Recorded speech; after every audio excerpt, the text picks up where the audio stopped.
திருநெல்வேலி மாவட்டம் அம்பாசமுத்திரத்தில் இருந்து தென்காசி செல்லும் வழியில் மேற்கு தொடர்ச்சி மலையின் அடிவாரத்தில் அமைந்துள்ளது அத்திரி தபோவனம். இத்தலத்திற்கு சென்று வந்தால் கிரக தோஷங்கள் நீங்கும் என்று கூறப்படுகின்றது.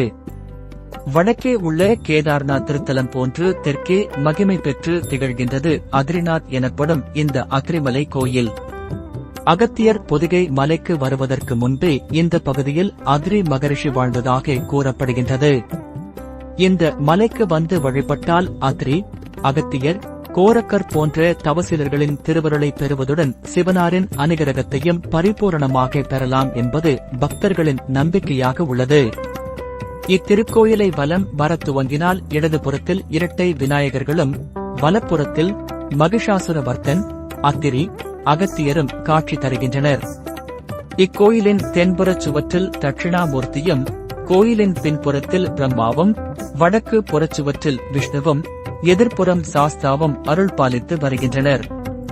இக்கோயிலின் முன்புறமாக வந்தால் தேவியருடன் இணைந்து அருளும் முருகனை தரிசிக்கலாம். கருவறைக்கு எதிரில் உள்ள நந்தியையும் அதன் இருபுறமும் உள்ள முருகர் மற்றும் விநாயகர் ஆகியோரை வணங்கிவிட்டு கருவறை நோக்கிச் சென்று மூலவரை தரிசிக்கலாம்.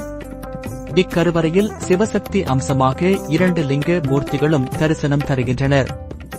பௌர்ணமி தினங்களில் இங்கு வந்து ஆகாய கங்கையில் நீராடி பால் சமர்ப்பித்து அம்பாளையும் சுவாமியையும் வழிபட்டால் பிள்ளை பாக்கியம் கிடைக்கும்.